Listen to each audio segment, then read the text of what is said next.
it sometimes becomes a bit of a burden at times, and I guess it's, you know, how much can he carry? How much? You got to have that backpack all nice and ready for it. You know what?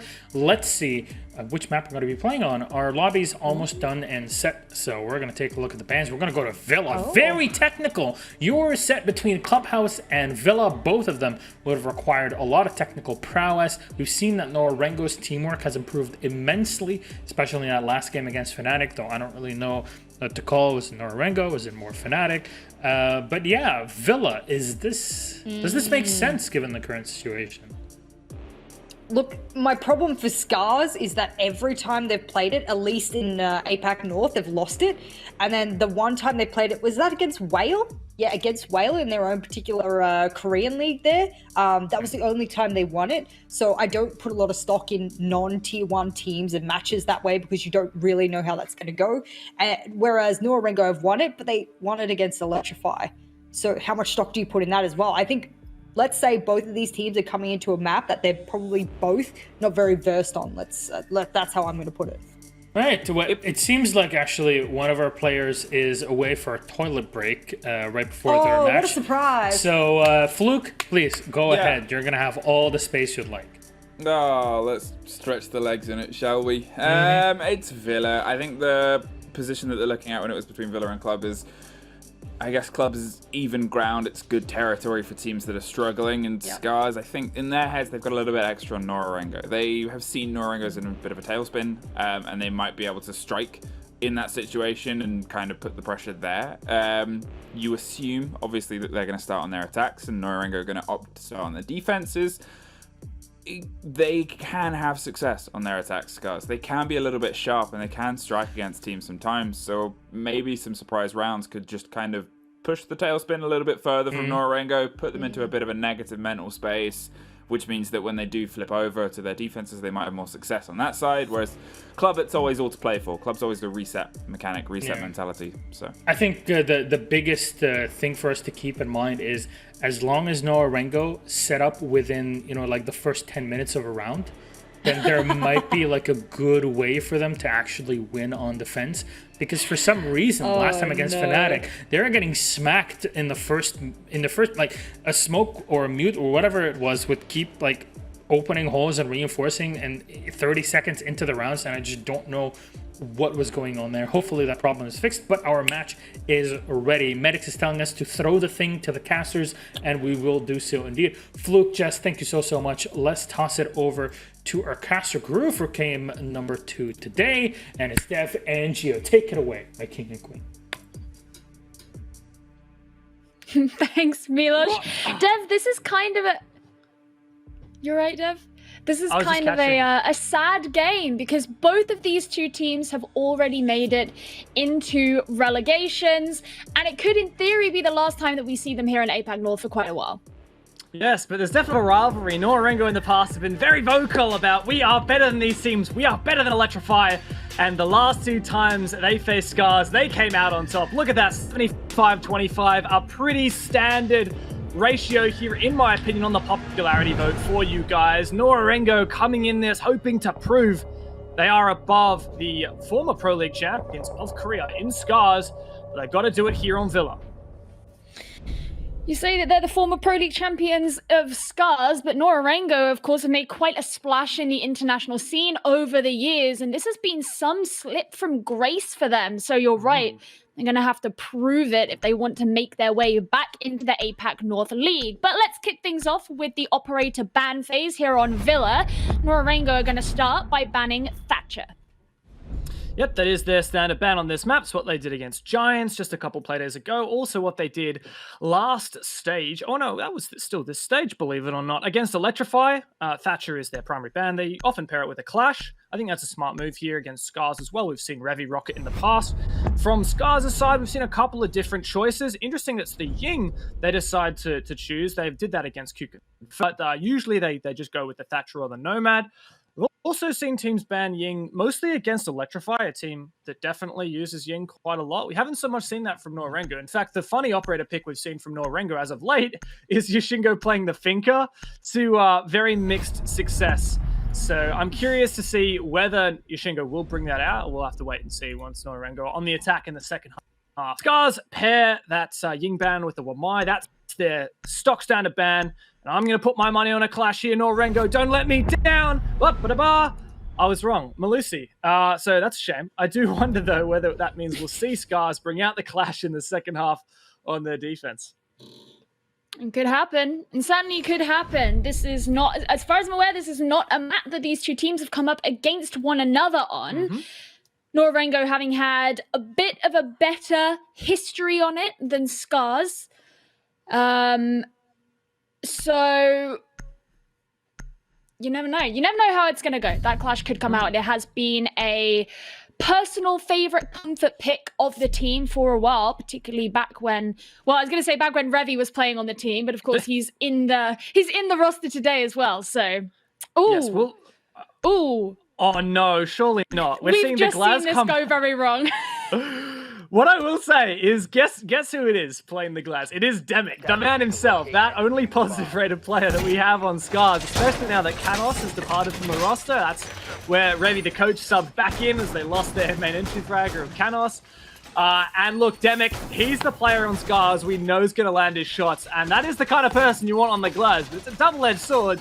You put the player on your team with the best shot on the operator with the worst rifle. That's a big risk.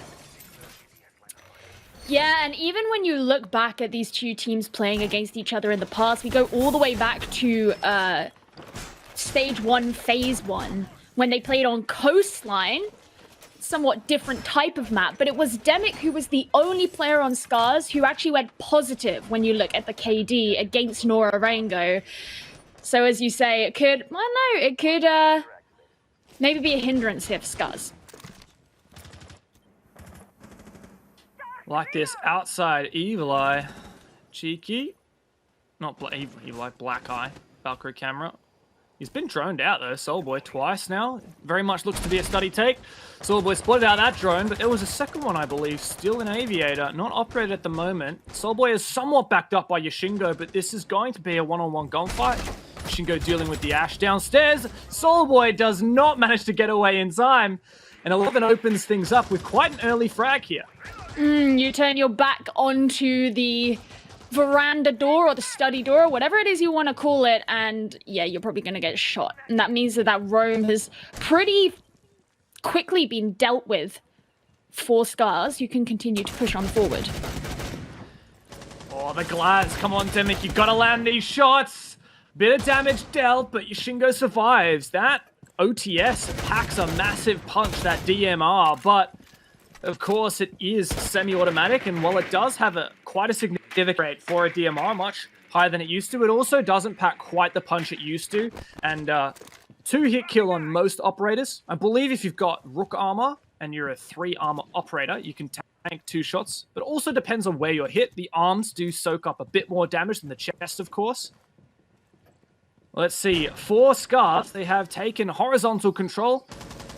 Cleared out the roam for the most part. I don't believe they have taken full vertical control above the bomb site, which is where we would typically see teams clear so they could get that vertical play. And in fact, Papilia utilizes that ground to eventually refrag 11. You can tell that Nora-Rengo are trying to pay a bit more attention to what could be upstairs. We saw one of the players present on the stairs, but other than that, as you mentioned, this is very much a lateral kind of take. Simatuki, oh, he's going to put his shield down quite late. Managed to catch a drone, but Revy drones him out at the same time as well. Yeah, I didn't realize until just now, but I really like that choice of getting the FO12 on Ella, that automatic shotgun. Really good for holding close range engagements, such as the position that Simatuki's in Memorial. Also, that shield makes him a bit more versatile and dictating those gunfights. Papilia gets the flank off, takes down the Glaz. That's Demic. Immediate refrag comes through. Nosferatu cleaning him up. 3 versus 3 now. And Revy throwing in the asphyxiating bolts, but Simatuki finds one peeking in as well and refragged. Now Nora-Rengo are just putting their hopes on Mario to clutch it in a 1 versus 2. Well, he's going to be taking some damage. He can't turn around in time, and SCARZ quite cleanly take that first round, despite the fact that they did lose the Glaz, someone who you thought they may be relying on quite a bit in their attacking strategy. Turned out they didn't need him at all in the end. Yeah, very fast-paced round at the end of it. I really like that use of the Capital Firebolt. They're not actually called asphyxiating bolts anymore. They no longer asphyxiate. They just simply burn you. And also, I will credit, that's Revy, the player that we have been hypercritical of in the past. Anyone who was watching APAC North in Stage 1 would recall that Revy was the lowest-rated player of the entire season, of the entire stage, out of every team in the entire league. We were really critical, I think rightfully so, of Revy, but also credit to the player. Like, he's come in as a coach, just subbing in because, as you've alluded to many times in the past, SCARZ were trying to complete their roster for a really long time, but they just couldn't find the player to fit that 5th position. Eventually, they brought on Coldbro and Nosferatu, which proved to be great additions. They could put Revy back into that pure coaching position, but then, of course, losing Canos, they've decided to bring Revy back in. And what I will say is I think Revy's pulling his weight right now, and great utility usage is really what matters, especially if you can't necessarily find frags, which Revy actually did, credit to him. Then support your team with calls, with information, and with utility. I mean, look, he saw the Chaos Vitality game the other day. He saw what Hyperino could do, and he decided, yeah, I'm going to have some of that. So you got to believe in the coaches, man. This is the future.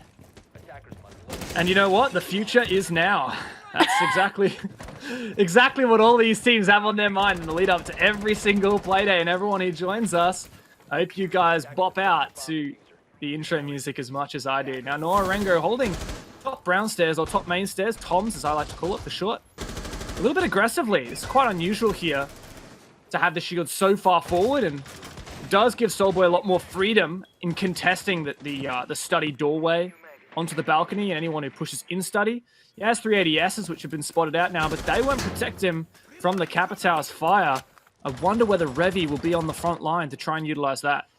Yeah, and of course there is that potential risk as well if SCARZ decide they want to head up the main stairs as Nosferatu's heading in that direction, because you're not directly at the top of it. So you could, in theory, be flanked from behind and caught out. That's one of the risks that you have when holding the shield so far forward. And you can tell that Soulboy's trying to be cognizant of that risk at the same time, but still there's the potential. It's very much an east, or south, I should say, side push for SCARZ, looking to execute through study and take control of Toms. That's the first point of contention. Where did that fire go? The smokes go on forward, and oh, Demic's gonna try and peek through the smoke. Gotta look right, man. Oh no, they're just standing next to each other. As soon as the smoke subsides, Soulboy takes that kill for his own. Demic literally tunnel visioned down that scope. Oh, that was so disappointing for SCARZ as well. Nora-Rengo didn't even have to use Simatuki, who was there to watch the flank and watch the cover of Soulboy. Now they've just got to try and move on up. Simatuki is getting damage, but he goes prone. He will eventually be killed as 11 moves on up. And here are the kills coming out from SCARZ. They're taking control of this part of the map. Yoshingo tries to flank around, but it's not enough. And there's going to be the res from SCARZ as well. Wow, look at that. Tom's control within 2 minutes. And what's more importantly, the number of kills SCARZ managed to rack up. Miriu on basically 1 bullet's worth of health. Being droned out by Coldbro, they know exactly where the captain of Nora-Rengo is, and it doesn't take much for Nosferatu to close out that round with the final kill. And that's 2 back-to-back attacks for our Korean team. This is not a great start for Nora-Rengo, the team who have such a history that wanted to prove in their last final hurrah that they had what it takes and that they will be coming back with a vengeance. But they don't look to be doing that right now. And what's also interesting with that is if you look back Stage 1 Phase 2 when they played against each other on Consulate, one of the things that led Nora-Rengo to that victory was the fact that they were so strong on the defense. SCARZ could barely break through it. And yet what we've seen so far is 2 consecutive rounds where SCARZ have been able to chip away at the defense actually fairly easily. And to think that the only kill Nora-Rengo got that round was the tunnel-visioned Glaz standing in the top of main stairs in the smoke, didn't check to his immediate right where Soulboy lay in wait. But that was the only kill Nora got the entire round, that freebie onto the Glaz who was scoped in. And you can just palpably feel that Nora-Rengo don't have confidence here in the fact that they have now in 3 rounds visited 3 different bomb sites unable to find success on any. Kitchen Dining ended up being a landslide in the late round for SCARZ, and I will say that was a landslide in the early round there on that Aviator Games Room defense. SCARZ not only have found 2 rounds back-to-back, but the opening kills in both of those rounds thus far as well. Let's see if they can replicate that success on this statutory trophy attack. Soulboy failing at his attempt of a jump out. Someone who I really want to highlight, though, is Nosferatu. 2 rounds in, and he's 5-0, which is especially good from what you want for an entry player. A lot of his job is going to be fragging. Yeah, Ash, these days, you see she's relied upon a lot more for her utility, but regardless, it's definitely a good sign for SCARZ, especially given that Nora-Rengo are struggling so much to get kills full stop.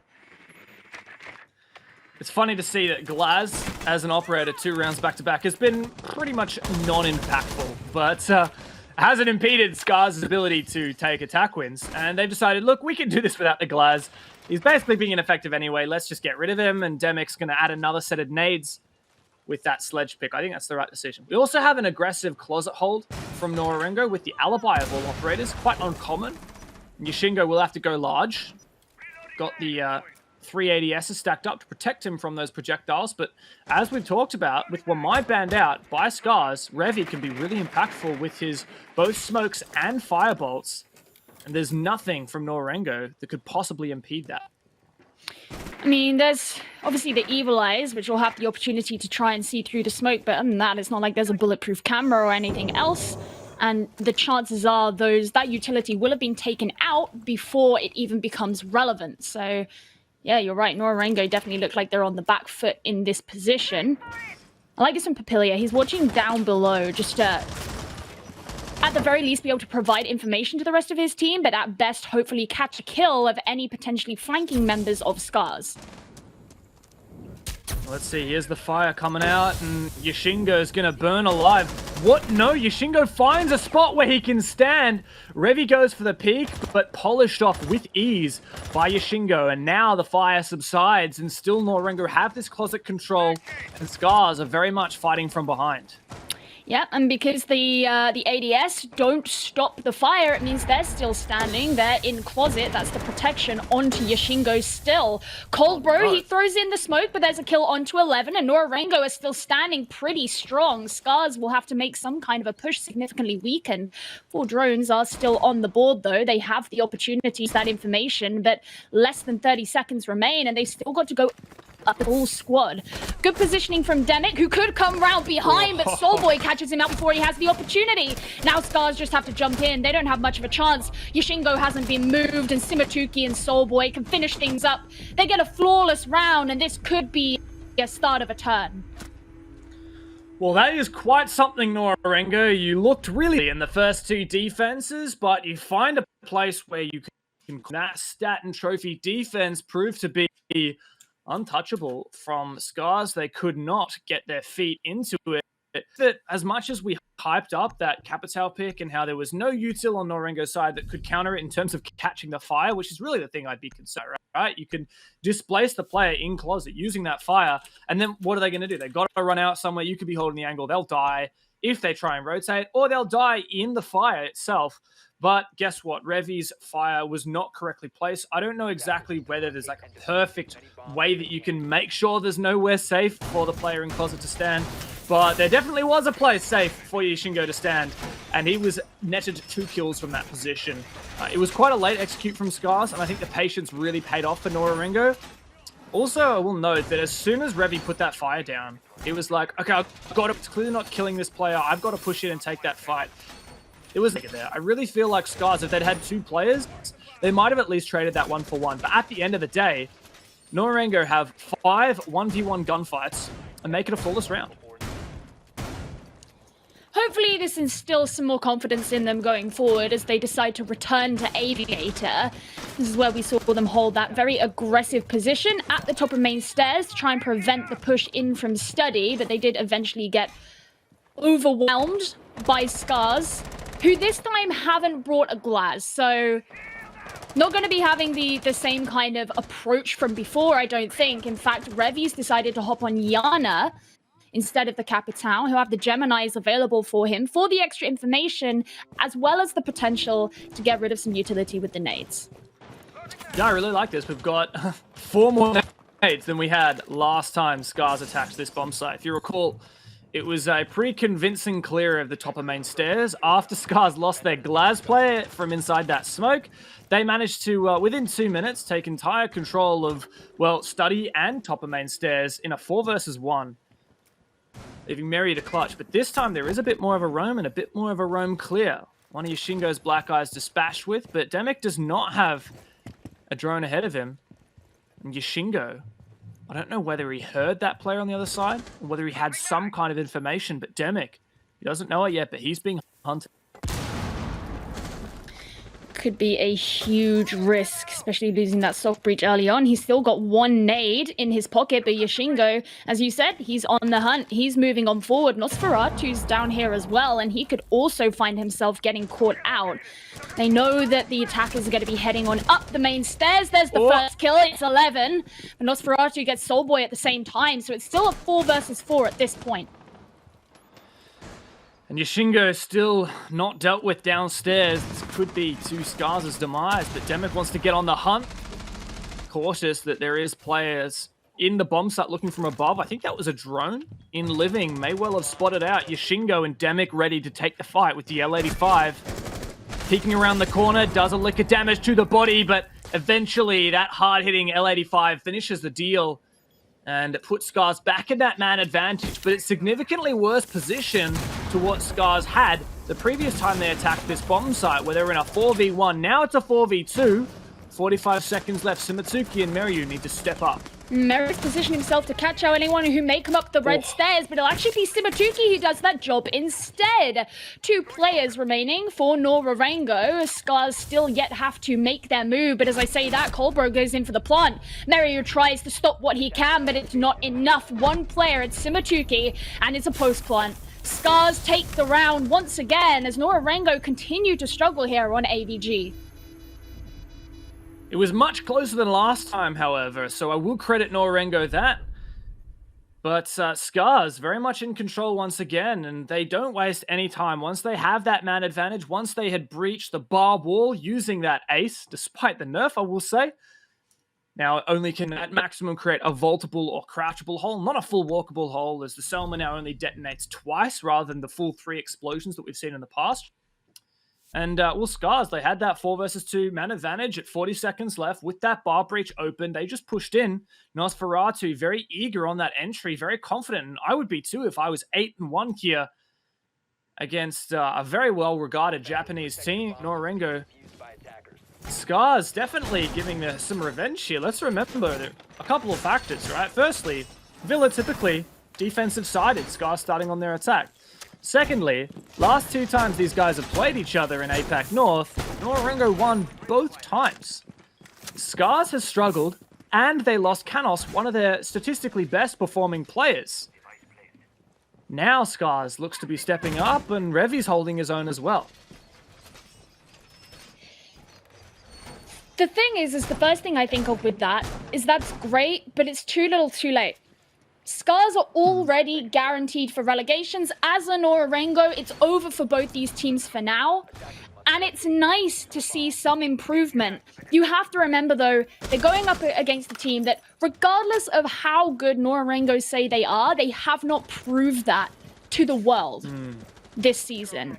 And so you could say they're very evenly matched. Okay, that means the SCARZ have a higher likelihood of being able to go up quite well against them, regardless of what side they're playing here on the game between these 2 teams.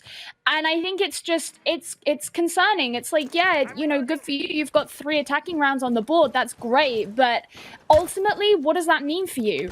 Not much.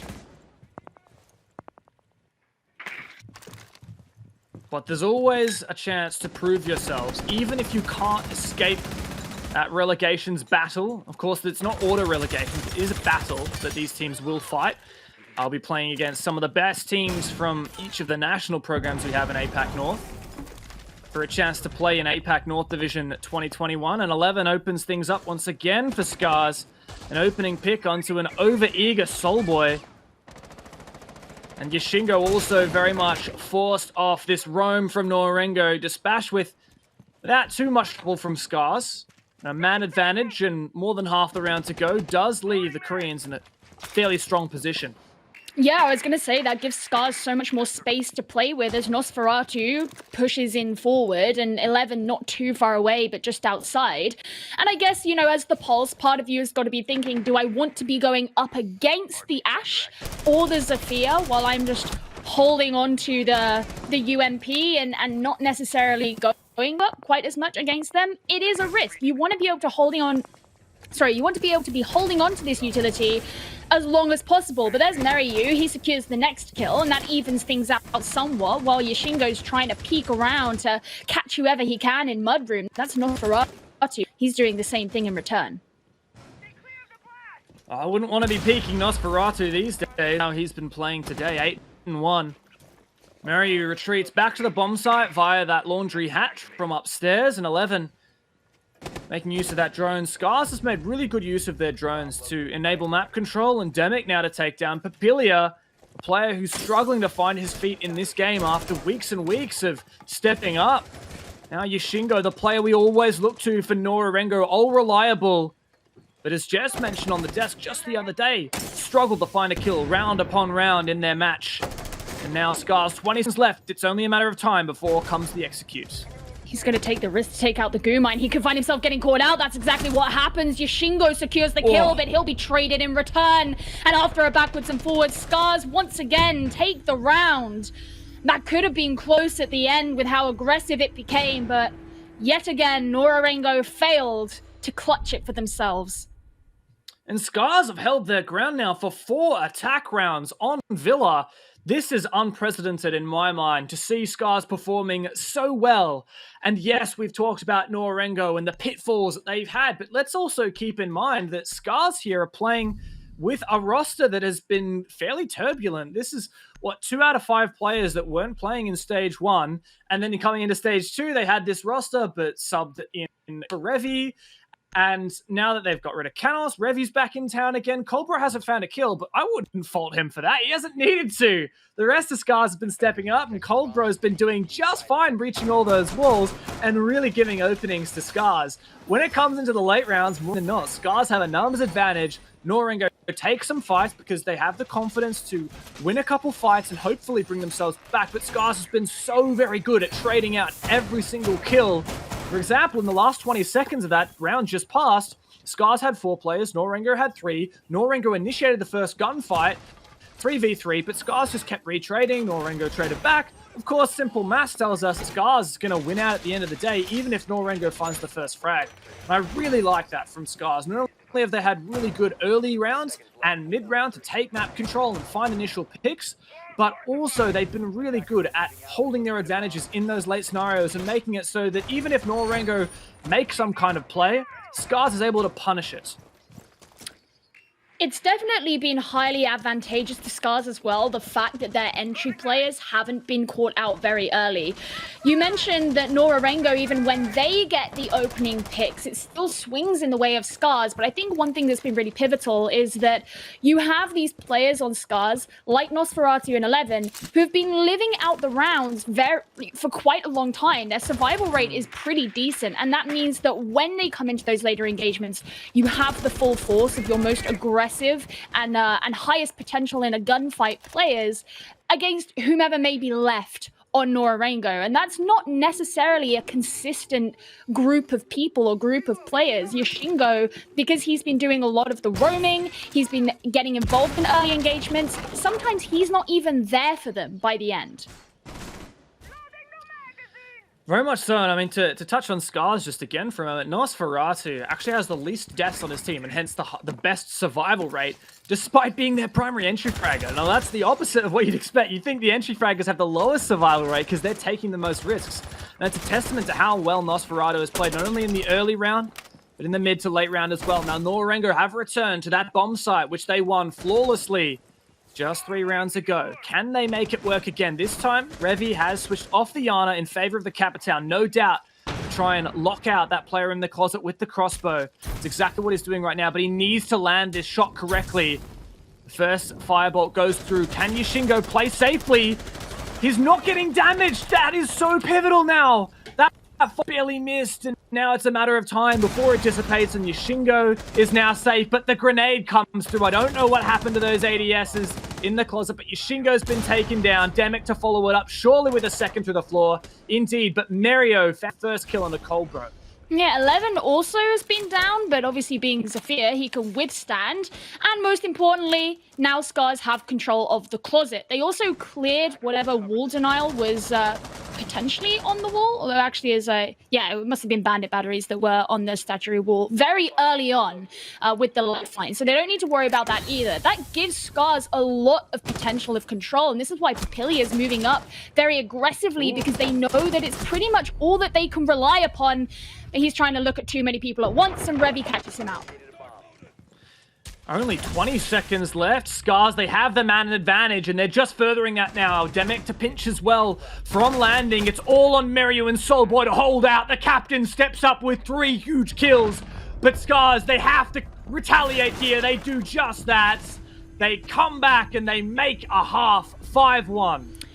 Absolutely brutal scoreline to be looking at if you're Nora-Rengo, knowing that you are now heading into the disadvantaged side. You have to be putting up an attack just as efficient as SCARZ's was against you, and that's a daunting task. If you want to even be evening things out here, you have to take the next 4 rounds flawlessly before SCARZ can reach match point. And given how well SCARZ have been playing together today, my money is on them being able to have a pretty relaxed and decent defending half. Now, I could be proven wrong. We've seen it happen before many times. But even that game that I cited before where Nora-Rengo took all of their attacking rounds, as soon as it switched over, SCARZ also did better on the defense, sorry. Maybe it wasn't as good as Nora-Rengo's on that particular map at that particular time, but it was enough to still be advantaged in that situation. And when all SCARZ need to do is take the next 2 rounds, they don't need to worry about having to take an entire flawless half. They just need to do well enough twice. Yeah, 2 out of the next 6. SCARZ can cop that, and that's a guaranteed win, not even an overtime consideration. Nora-Rengo, they definitely... Everything's on them right now. That's the pressure. That's everything has to be done. Comes down to those attackers from Nora-Rengo's side.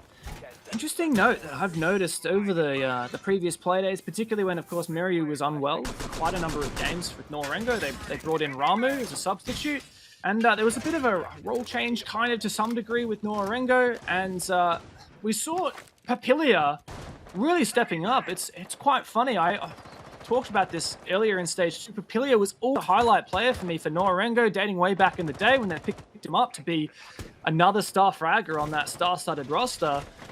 And he's just really performed so poorly in APAC North Division thus far until Meryu was on sick leave, essentially, and we had Ramu coming in. Papilia stepped up massively in his absence, which is so curious to me, because I don't know what it is about the way that Nora-Rengo played differently when they had Ramu, but it's almost like they looked better without their captain, their captain and their entry fragger of Meryu. So I don't know what the go is, but it signals to me that there's all kinds of things going wrong with Nora-Rengo. I mean, they had to switch roles slightly when Ramu was in, because Ramu didn't directly take Meryu's role. He played a lot more of a supporting role, and maybe that'll have something to do with it. But Simatuki takes a lot of damage. Demic getting ready with the impact, but it'll be Papilia opening things up onto Revy.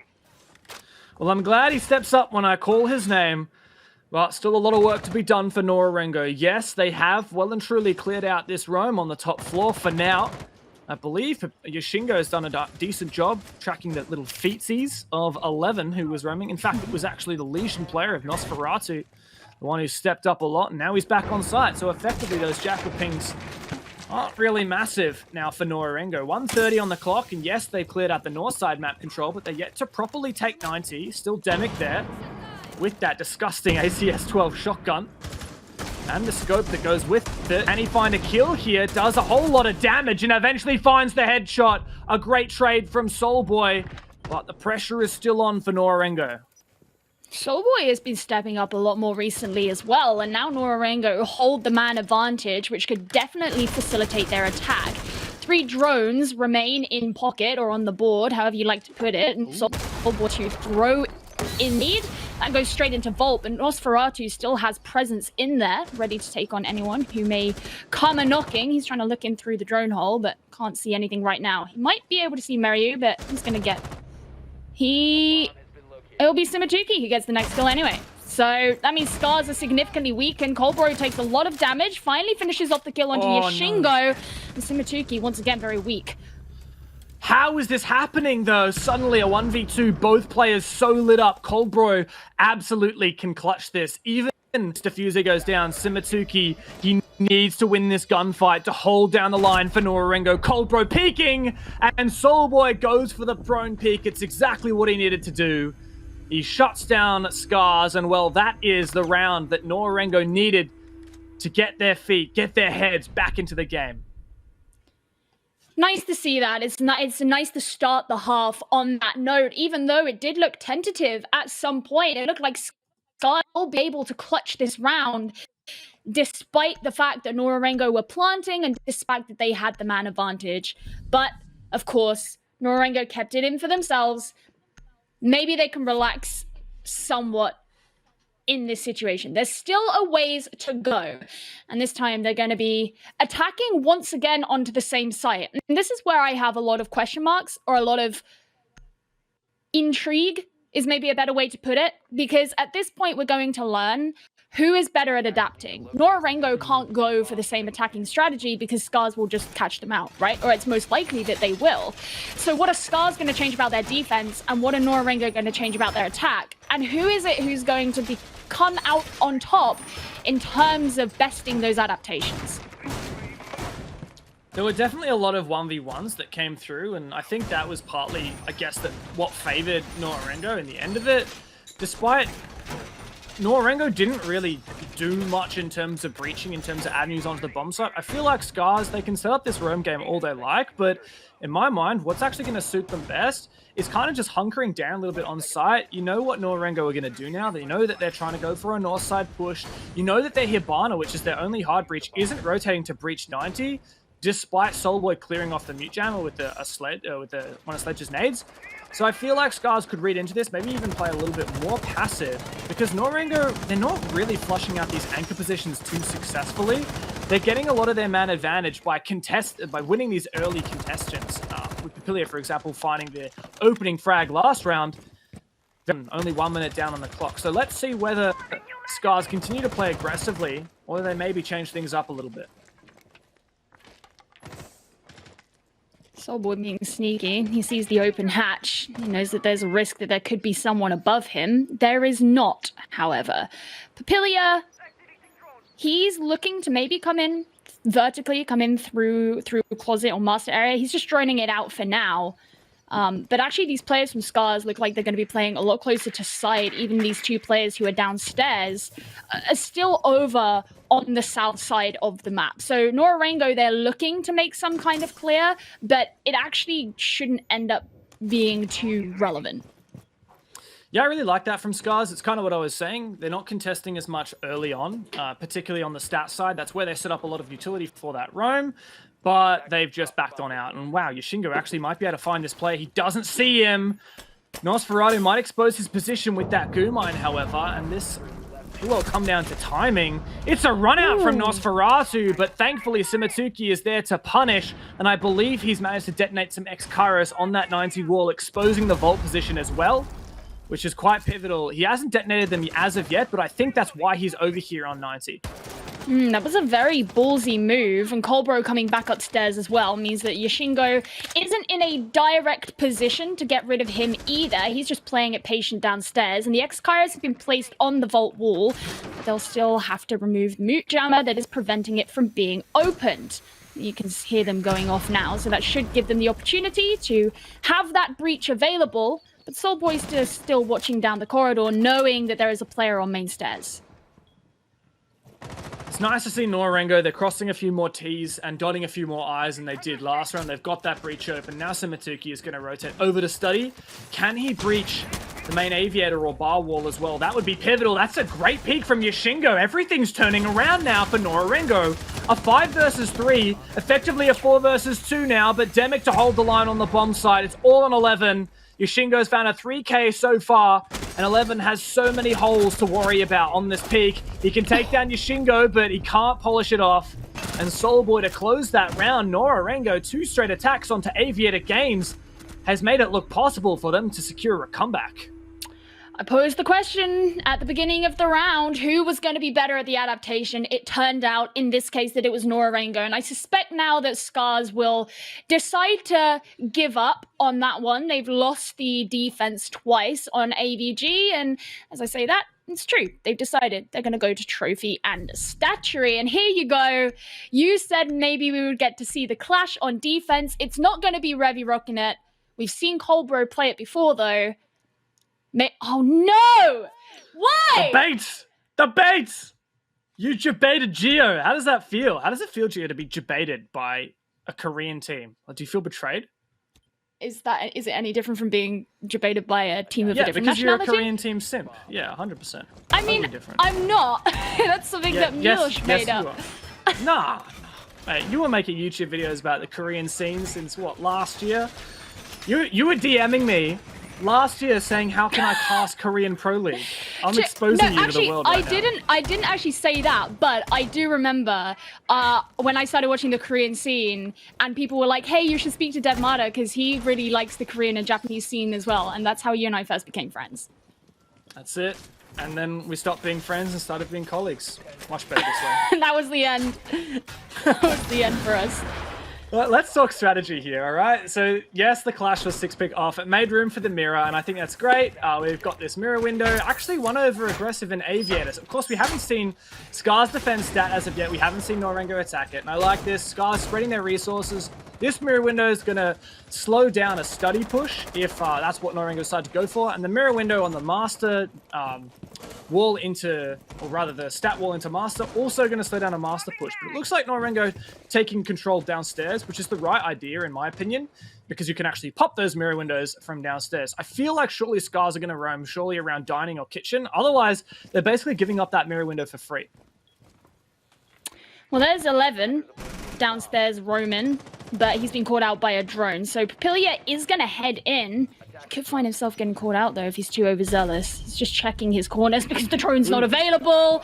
But 11 gets caught out by Yoshingo, and that means it's a lot more clear downstairs, as I believe he was the only one.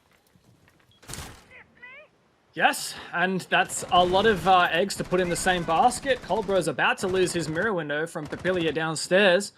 This Jackal's worked out great for Yoshingo as well. Isolating those roamers. I don't know whether that mirror's been popped as of yet. Got to be careful. Coldbro will peek those holes. I think it is. There you go. It is. And now Nora-Rengo are going to shape up for this master take. I actually think they're looking really good for this. And what's funny so far is we have such an attacker side of Villa. SCARZ, after losing the most defender-favored bomb site statistically here in APAC North Stage 2, they're going to go to the most attacker side of bomb site statistically here in Stage 2. And it doesn't look to be treating them very well. Not so far, especially as they have to kind of reposition themselves in this situation, given the fact that the mirror window was open. Colbro can't play directly behind it anymore.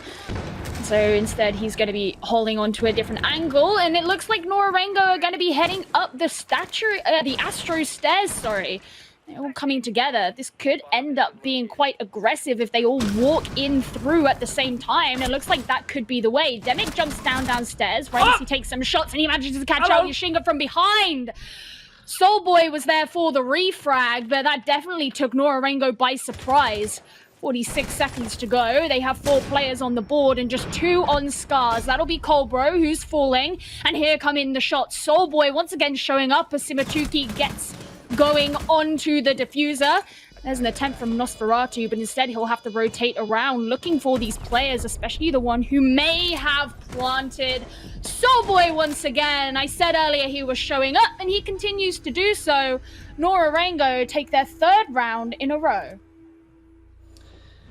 Wow, this has been a turn of the tide, and now Nora-Rengo sitting only 1 round behind their opposition. And what I will say, Gio, is honestly Nora-Rengo's attacks have looked even better than SCARZ's. This is looking to be more attacker-sided than the first half, and I'm looking at a few things here. Nora-Rengo, in 3 rounds, already gotten the plant down twice, whereas SCARZ was only able to get the plant down once that entire half. Admittedly, some of those times it was because they killed everyone before they bothered to get the plant down, but interesting stat regardless. On top of that, SCARZ only managed 2 back-to-back attacks before Nora-Rengo finally found a defense, whereas Nora-Rengo have won 3 without SCARZ managing to stow away a single defensive round across 2 bomb sites thus far. Now, they're going to go back to Stat and Trophy, which I do not think is the right play. Yes, they've changed things slightly. Yes, they're not bringing the mirror anymore. I think that's wise with how easily it was countered by Nora-Rengo, but I did not see much from SCARZ's defense of this bomb site last time around that tells me they're going to have success here, because Nora-Rengo was so good at dealing with this bomb site. And add to that the fact that statistically, like I was saying, this is the most attacker-sided bomb site in APAC North Stage 2 thus far, sitting at 51% attacker favored. Yes, that's not very much, but it's a damn sight better for the attack than that 40% attacker win rate in Kitchen Dining or 44% on Aviator Games Room. I do not think this is the right decision by SCARZ. It's a big risk.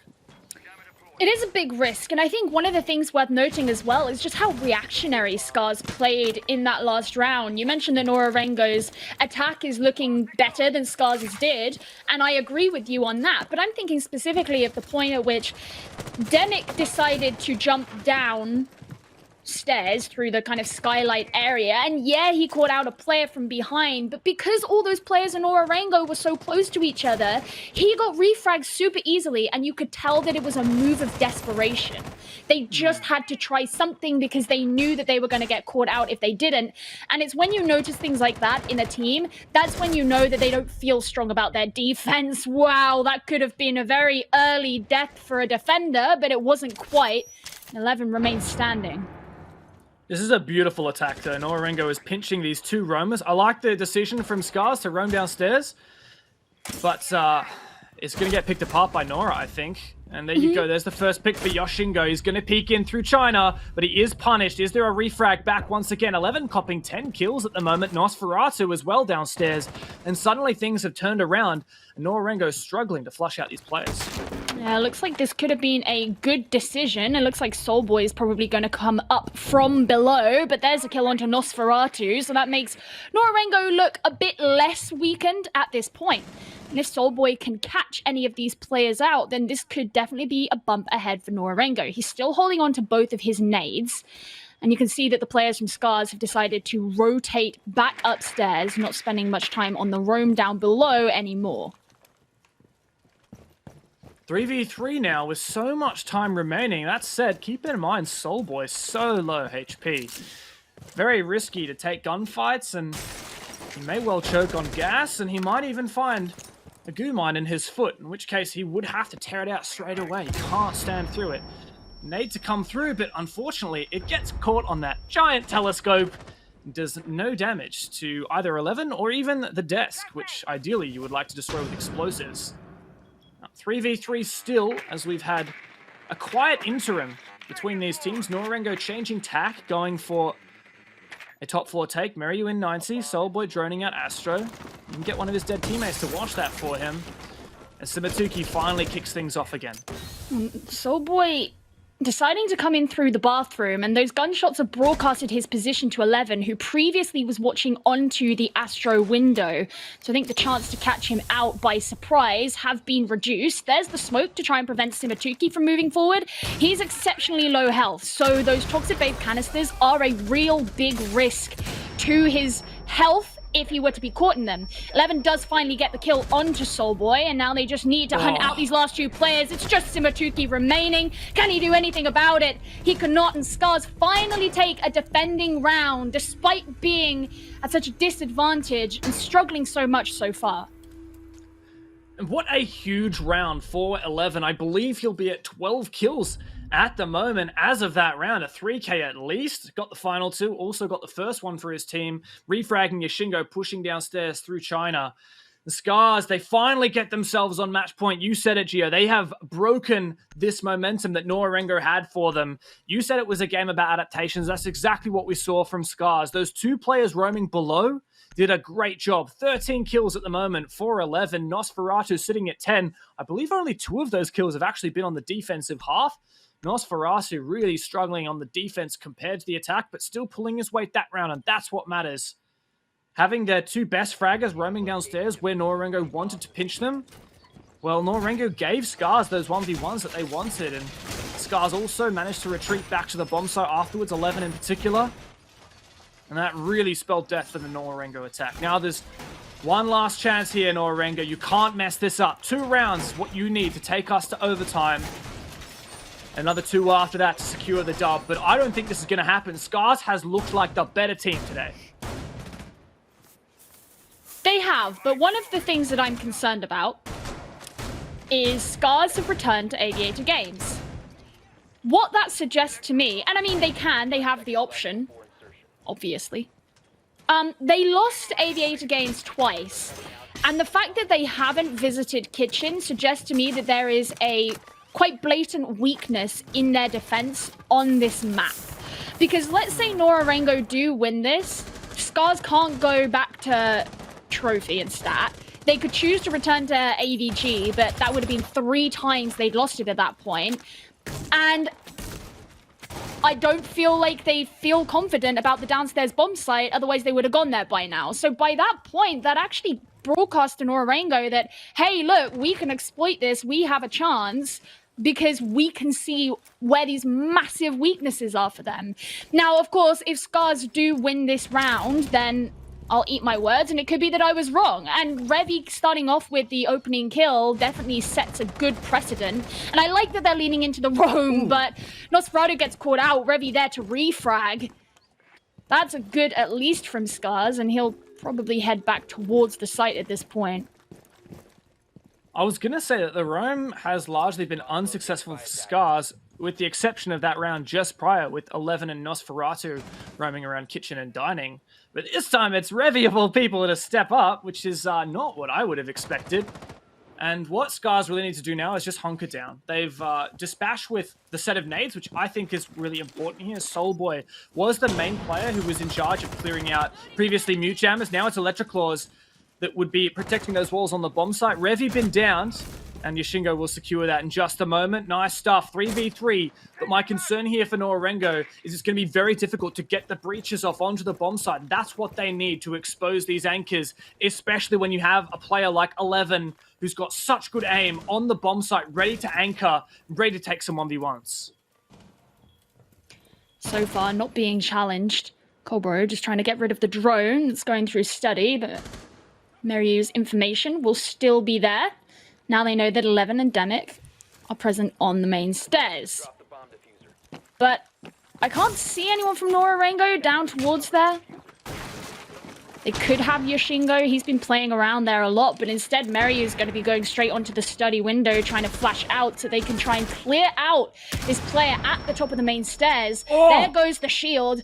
Now this is a huge risk for 11, who has to watch out basically from both angles and doesn't have that same level of protection. Simatuki's moved on into study, but Demic gets a kill onto Yashingo. Now there's just 2 players on Nora-Rengo. As you say, this is their last opportunity. A good shot onto 11 as they desperately try to cling on to their hopes of continuing on this series. But Demic says no. Now it's just Simatuki remaining. He's going to get slightly poisoned by the gases, and he has to wait for them to subside. He's going up against 2 players from SCARZ. He has to get both of these kills if Nora-Rengo are to stay in the game. But instead, the time runs out. SCARZ take the round, they take the game, and despite the fact that both of these teams fall into relegations, Nora-Rengo just couldn't prove that they were the better team. Revenge is best served cold for SCARZ. 1 victory against Nora-Rengo. They have their revenge on the 2 losses that they copped during stage 1. And a great comeback as well. Nora-Rengo gave it their darndest, taking 3 consecutive attacks, but going into that half at a 5-1 deficit was just too big a hurdle to jump over. SCARZ come out on top. And great to see them finally winning again. I know it sounds kind of harsh, but they've had their ups and downs, mostly downs, let's be honest. And so it's fantastic to see the Koreans make these roster changes, looking hot. Revy, he's nuts. I love it. So credit to the Koreans. Well, hopefully we'll be seeing some strength like that when they head into relegations and have to go up against all these other teams who are going to be vying for the spots in APAC North. But while not a particularly changing of the fates game, it was a fun game nonetheless. So Milos, take it away. Let's hear what you guys have to think. Thanks so much, guys. We're back in the analyst desk. Fluke and